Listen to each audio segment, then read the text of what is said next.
Hi everyone! So, nandito naman tayo sa ating pick a card reading. So, ang topic natin for today is about your ex. So, ano kaya ang gustong sabihin ni ex sa'yo? Okay? So, para sa ating pick a card reading ngayon, we have pile number 1 and then pile number 2.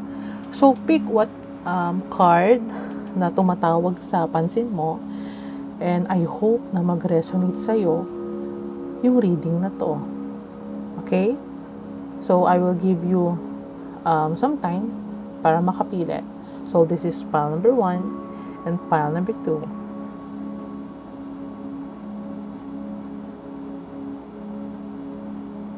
Okay. For our pile number 1, so tabi mo natin yung ating set of card 2. So, okay. So, we have mixed tarot dito and some messages. Ano kaya yung gustong sabihin ni ex sa'yo? Okay. So, alam ko most of us ayaw ng messages galing kay ex. Pero today, titingnan natin. Ano kaya yung gusto niyang sabihin? Okay. So, simulan na natin. Para sa ating unang card, Six of Cups. Judgment. Queen of Cups. Okay. So, unang-unang nakikita ko dito. Itong si ex, lagi ka niyang naaalala. Or, pwedeng ang tingin niya sa'yo, magkaibigan. Okay? So, pwedeng magkaibigan kayo na naging lover. Or pwedeng magkababata kayo na nagkaibigan. Nakikita ka niya rin as Queen of Cups. So, pwedeng ikaw yung klase ng tao na sobra kapag ka nagmahal. Pwedeng sa'yo niya lang naranasan yung love or buong love na hindi pa niya nararanasan sa mga naging karelasyon niya. Kasi kaibigan yung tingin niya sa'yo. So, siguro ikaw yung sinasabihan niya. Siguro nung time na magkarelasyon kayo yung parang lovers na parang magkaibigan din. Alam mo yung tipo na boyfriend mo siya, girlfriend ka niya, pero kung ituring niyo yung isa't isa, parang friend. Ganon. Yun yung nakikita ko dito. So, nagiging nostalgic siya. Lagi kanyang naiisip siguro kung ano yung mga nangyari sa inyo sa past, or pwedeng ikaw din to na iniisip mo siya ngayon or laging naiisip mo siya. Meron din ako dito nakikita na siguro nung naghiwalay kayo, nagkaroon ka ng awakening experience, or na-awaken ka, naging spiritual ka since nung naghiwalay kayo. So, pwede din ganun. Okay? With the Queen of Cups, a very emotional person ka eh. Kapag ka-queen kasi sa tarot, sila yung mataas na feminine rank. So, mapagmahal ka,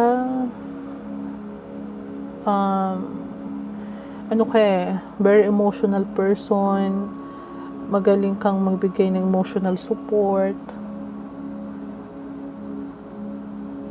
Pwedeng kapag ka nagmahal ka, talagang buhos din dito sa person na to. Okay, with your tarot cards. Six of Wands. Four of Pentacles. Four of Wands. Talagang pwedeng Nag-heal ka pa dito sa nangyari sa inyo, or pwedeng nag-heal pa siya doon sa breakup ninyong dalawa?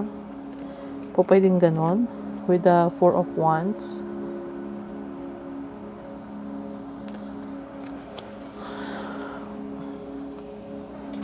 So nakikita ko dito, pwedeng siguro yung person mo siya, yung ex mo is security guard, police, sundalo,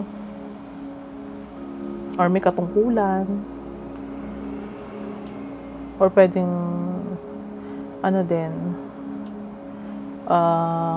service yung work niya. O nga, sundalo, police, ganyan, security guard. Pwede ding may posisyon sa trabaho.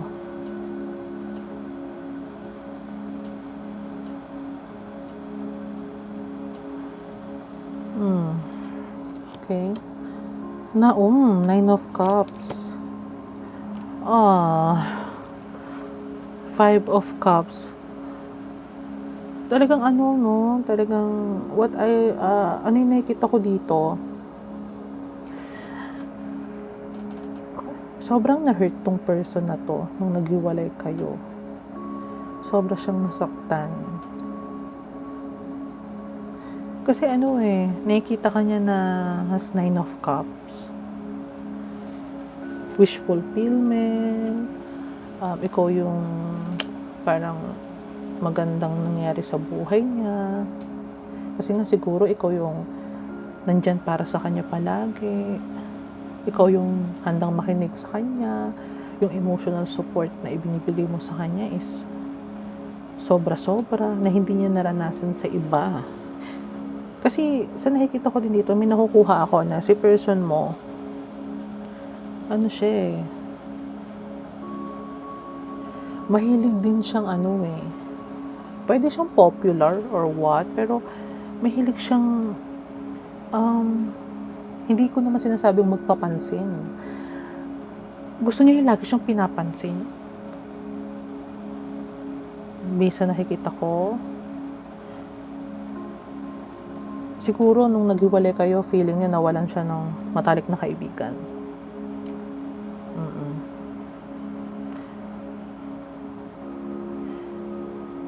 Hindi ko alam pero meron ako ditong nakikita na may posisyon talaga tong person na to. Or pwedeng parang alam mo yun, yung parang barangay chairman, yung mayroong katungkulan.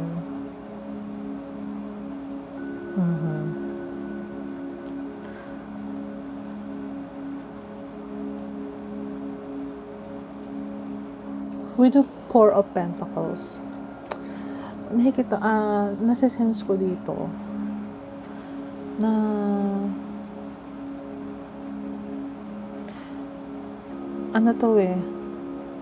nag-hold on siya dun sa memory mo. Siguro hindi pa siya makamove on. I don't know, yun yung nararamdaman ko dito. Or pwedeng sorry guys, pwede ring nawalan kayo ng partner or namatay itong person na to. So sorry pwede siyang namatay itong person na to sa makabilang buhay na.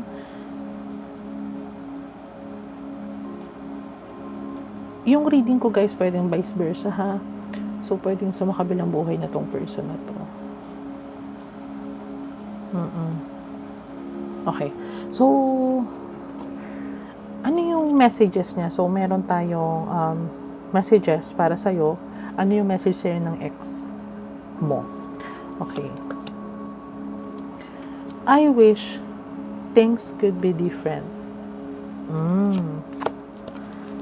I wish I had treated you better.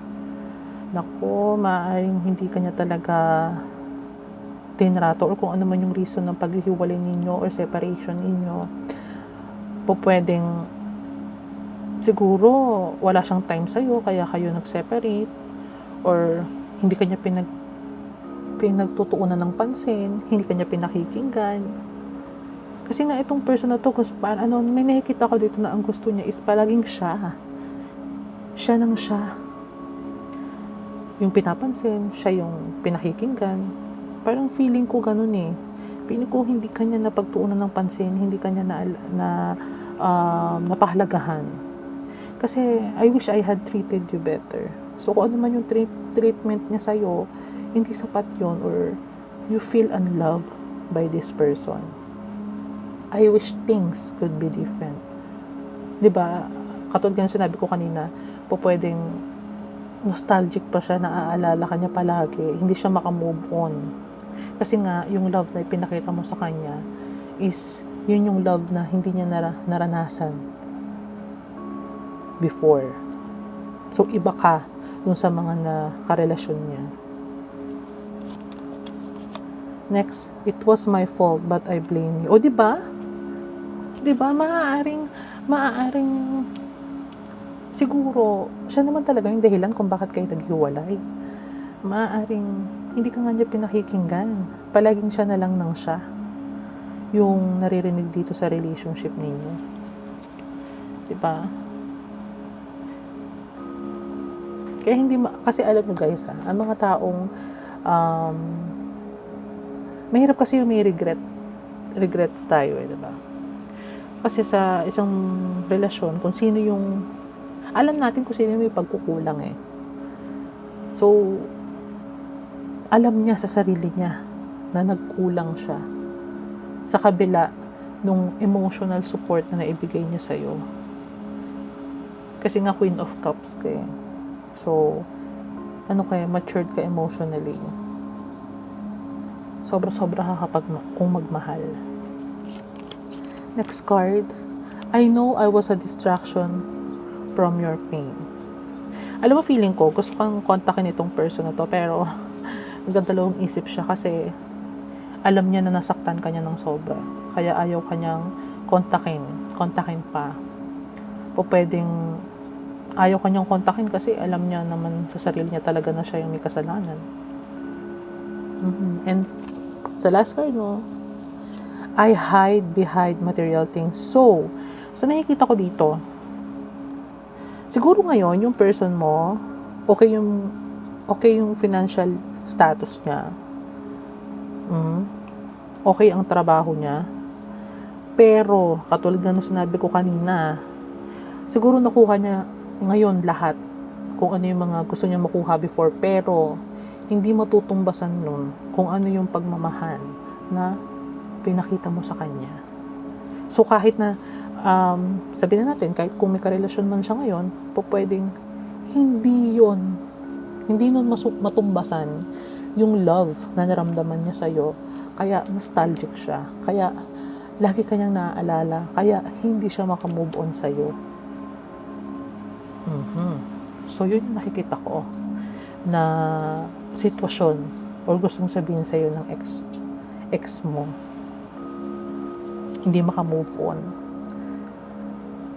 sa nangyari sa inyo. Okay? So guys, ito ang pile number 1. So I hope na nag-resonate ito sa inyo. So, pwede rin kayong manood ng pile number 2. Okay? So, thank you for watching. Bye!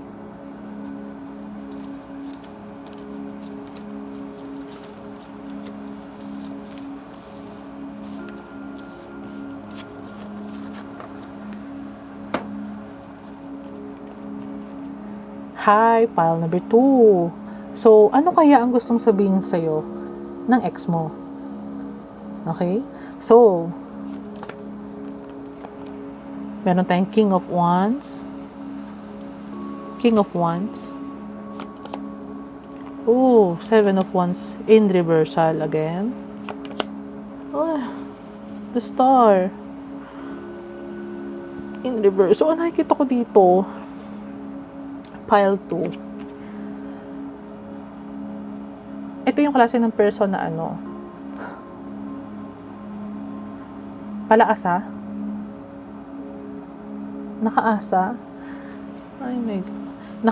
Nakaasa siya sa'yo, or siya yung klase ng person na hindi kayang paano ba to? Hindi kayang tumayo sa sarili. Pwede siyang childish. Pwedeng immature. Pwedeng hindi ka pinaglaban nitong person na to.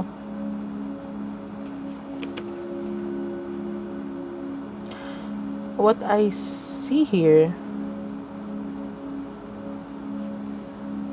alam mo, hindi matahimik tong person na to. Siguro kasi nga siya yung person na nakadepende siya palagi sa partner, or nakaasa siya palagi sa partner, kaya hindi niya kaya mag-manifest sa sarili niya. Yun ang status niya siguro ngayon. Feeling niya siguro pinabayaan mo siya. I don't know, take what's resonate.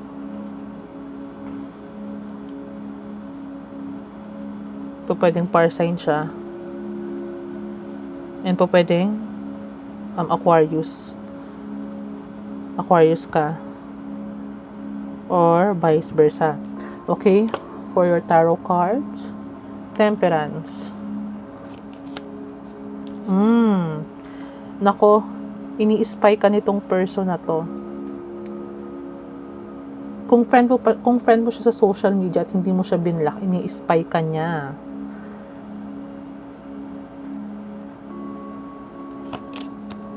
Death. The World.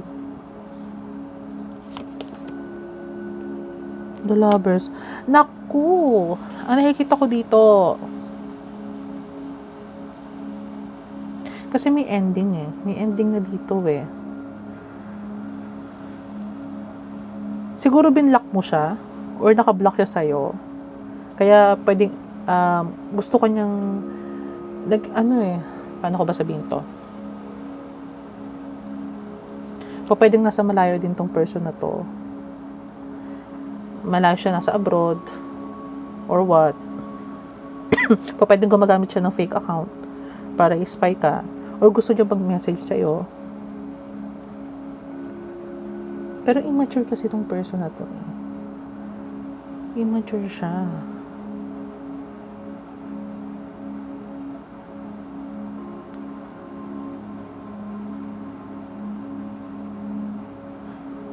Or gusto niya i-unblock mo siya kasi may gusto siyang sabihin sa'yo. Nakikita ko dito, urong-sulong tong person na to May message ko ba siya or hindi? Kasi nga childish tong person na to, immature siya. So yung mga ganong gawain, alam mo yung teenager, ganon siya urong-sulong, ni-spy ka niya.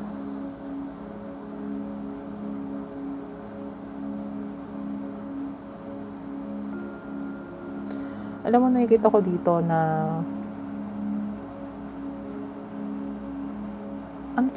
magbibeg siya sa'yo, hihingi ng tawad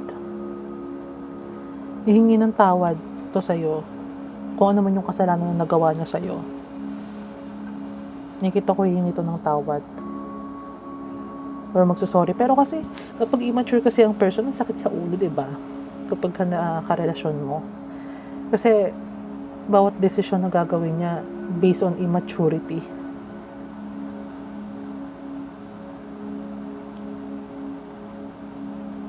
Pwede nakikita kanya na attractive din na person. So, attracted pa rin siya sa'yo. Nagagandahan pa rin siya sa'yo. Kaya siguro to babalik Siguro nagkaroon ka ng glow up.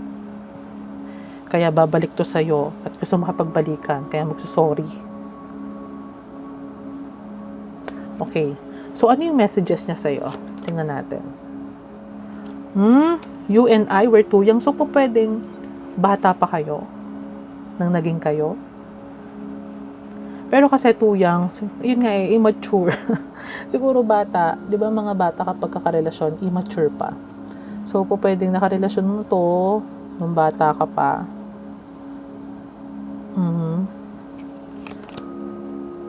Oh, it's time for me to heal now. Alam mo sa nakikita ko kasi dito, ano to eh, pwedeng naka-block siya sa'yo, wala kayong means of communication. Ano to eh, urong-sulo nga siya, 'di ba? Kung sana nagwi-wish siya. Sana sana i-unblock niya ako para ma-message ko siya. Or pwedeng nakilala mo to sa internet. Pwede rin na in the world and page of search, pwedeng nakilala mo siya online. Pwedeng online mo nakilala tong ex na to.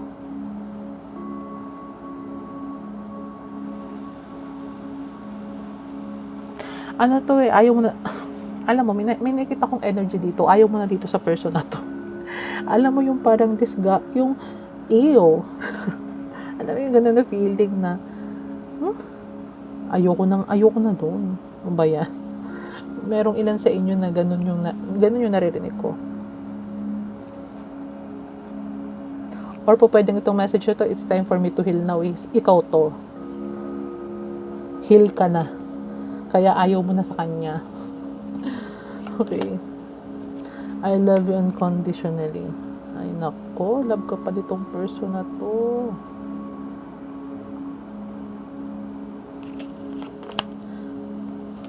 We both know I am not the one for you.